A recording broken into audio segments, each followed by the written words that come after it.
western Will County in northeastern Illinois, central DuPage County in northeastern Illinois, until 4:45 p.m. At 4:20 p.m., a severe thunderstorm was located over Plainfield, moving northeast at 50 miles per hour. Hazard, 60 miles per hour wind gusts.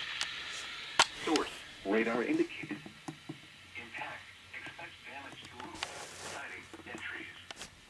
This severe thunderstorm will be near until 4:45 p.m.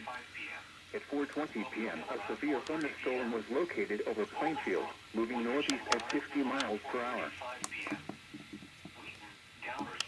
Westmont, Blount, Darien, and Clarendon Hills around 4:40 p.m. Lombard, Carroll Stream, Glendale Heights, Glen Ellen, Oak Brook, Villa Park, and Winfield around 4:45 p.m. Other locations impacted by the severe thunderstorm include Crystal Lawn, Oak Brook Terrace, and York Center, including the following interstates: Interstate 55 between mile markers 254 and 269. Interstate 88 between mile markers 121 and 138.